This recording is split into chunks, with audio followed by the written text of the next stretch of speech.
كحك العيد من غير تعقيد، من هنا ورايح هنعمل كحك العيد من غير ما نكون خايفين ان هو لا يبوظ مننا ولا يطلع معانا مش مظبوط. هنعمله معانا النهارده مظبوط جدا بطريقه سهله جدا وبسيطه. اتفرجوا معايا للفيديو للاخر عشان تعرفوا كل التفاصيل. يلا بينا نبدا، بسم الله ونصلي على الرسول. بس يا ريت لو انتوا اول مره تشوفوا قناتي ما تنسوش لايك وشير للقناه. اول حاجه هنا كانت معايا المقادير 100 جرام من السمسم اللي هو المحمص كده زي ما انتوا شايفين. كان معايا 2 كيلو من الدقيق الأبيض متعدد الاستخدام اللي هو استخراج 72%.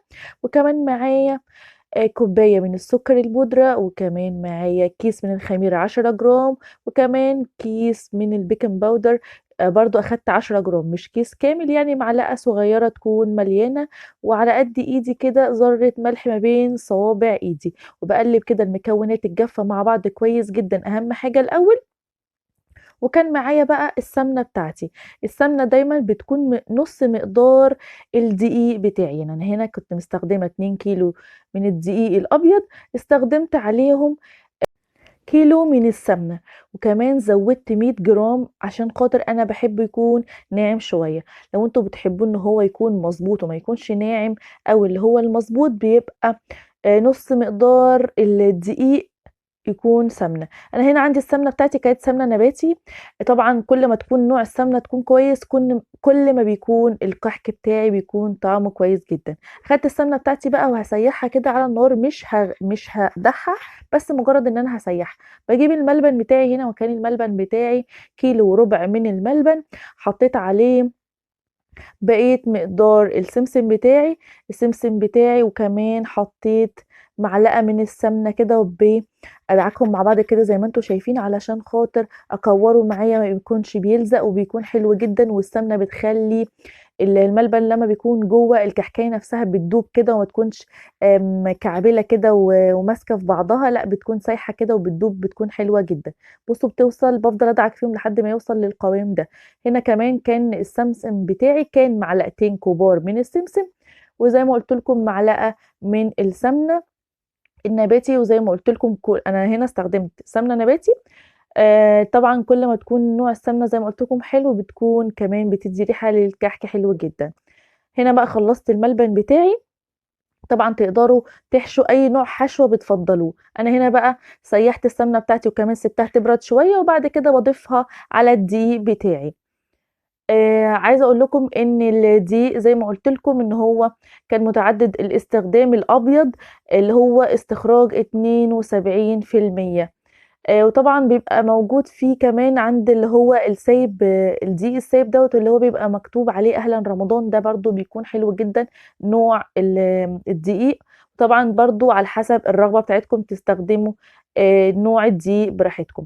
انا حطيت هنا بقى السمنة، وبفضل ادعك فيها كده زي ما انتم شايفين. في الاول بتحسوا ان السمنة ياما، لكن هي مش ياما، بالعكس دي المقادير مظبوطة جدا. المقادير ديت عاملاها من السنة اللي فاتت، وكان الكحك ما شاء الله اللهم بارك كان مظبوط جدا. بفضل ادعك فيه كده بقى لحد لما السمنة زي ما انتم شايفين تتشرب كده جوه الدقيق كويس جدا. والمرحلة دي مهمة جدا، بتخلي هي ديت اللي بتخلي الكحك بتاعتك بتكون ناعمة، ما تكونش ناشفة كده ومعضمة.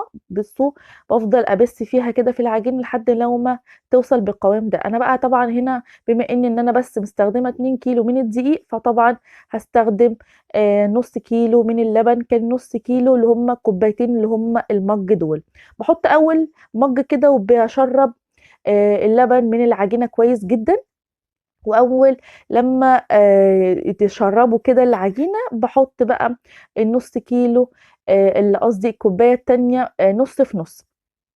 المقادير يا جماعه هكتبها لكم في صندوق الوصف. صندوق الوصف دوت بتدوسي على العنوان بتاع الفيديو، وبعد كده بتدوسي على عرض المزيد.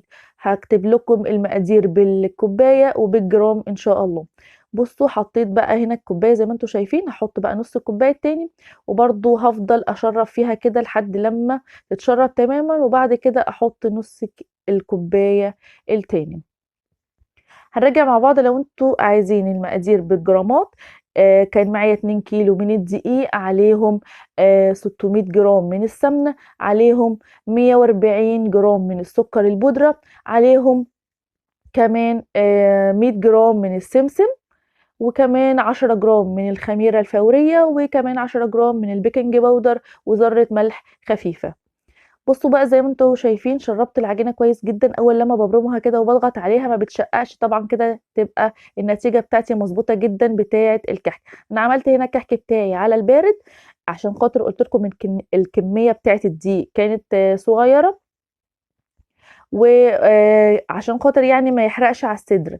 انا هنا بقى حطيت الحشوه بتاعتي كده، اخدت حته عجينه وحطيت الملبن، وبعد كده بحشيها بقى في النص كده باللوز، عين جمل، بندق، مكسرات، اي نوع مكسرات بتحبوه. حتى لو مش حابين مكسرات برضو عادي جدا، انا طبعا كل واحد على حسب الرغبه بتاعته. وكمان حجم الكحكايه برضو كل واحد على حسب الرغبه بتاعته. انا هنا بصراحه كانت حجم الكحكايه بتاعتي بالنسبه لي كانت كبيرة شوية، بعد كده طبعًا صغّرتها.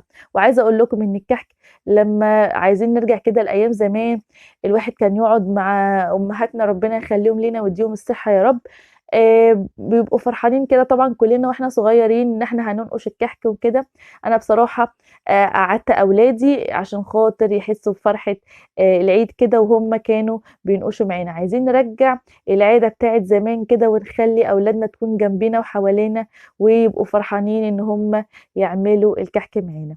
أنا بصراحة ما ناقشتش قدّامكم غير هم بس دُولة، وما شاء الله الباقيين سِبت أولادي هم اللي كانوا بينقشوا، علشان زي ما قُلت لكم أحسّسهم وأفرّحهم بفرحة العيد، وكل سنة وأنتم طيبين جميعًا، ويا ريت تخلّوا العادة ديّة ترجع تاني. فرّحوا أولادكم يا جماعة حتى لو بكميات بسيطة، يعني ما تجرحوش قلبهم أو تزعّلوهم، هُم بيكونوا فرحانين عايزين إن هُم يساعدوكم ويعملوا معاكم، حتى لو هتخلّوهم يعملوا كميات بسيطة بس عشان خاطر تفرّحوهم. طبعًا النقشات ديّة لو أنتم حابين أعمل لكم فيديو خاص بالنقشات، إن شاء الله اكتبوا لي في التعليقات وأنفّذ لكم الفيديو دوّة بإذن الله. أنا هنا طبعًا زي ما قُلت لكم النقش على حسب الرغبة بتاعتكم، أنا بس والله ما نقشتش غير هُم النقشتين دول، والباقي ما شاء الله اللهم بارك، ربنا يحفظهم يا رب، ويحفظ أولاد المسلمين جميعًا، ويحفظ أولادكم جميعًا. أولادي هُم اللي نقشوا معايا وساعدوني، وبافرّحهم، ربنا يفرّحكم جميعًا يا رب. ما شاء الله اللهم بارك. عملت بقى هنا الكحك بتاعي عمل معايا 6 صاجات من الصاج اللي هو 30 في 40. شغّلت الفرن قبل أمّا أخلّص بحاجات بسيطة على الشواية الفرن من تحت، وبعد كده باسويه على نار تكون متوسطة، ما تعلّوش النار جامد عشان خاطر ما يتشعوطش معاكم وقلبه يطلع ني. أنا سويته وما شاء الله اللهم بارك حلو جدًا. بصوا زي ما أنتم شايفين حجم الكحكاية كمان صغّرته شوية عشان أنا باحب الحجم دوّة يكون صغير. طبعًا زي ما قُلت لكم تحبوا تعملوا اللي يريحكم. كده يا جماعة عمومًا يعني النقشة مش هتفرق معاكم أوي، لإن بنحط كده من فوق السكر البودرة، فبيضيّع كل النقشة. ما شاء الله اللهم بارك. بصوا ناعمة جدًا وجميلة، وكمان الملبن طري كده وجميل من جوّه بيدوب في البُق، والمكسرات مخلّية لي طعم حلو. كمان لو حابين تحطوا سوداني برضه بيكون حلو جدًا. كل سنة وأنتم طيبين. يا ريت ما تنسوش لايك وشير، وتكتبوا لي في التعليقات أي سؤال أنتم حابينه، وأنا إن شاء الله هارُد عليكم.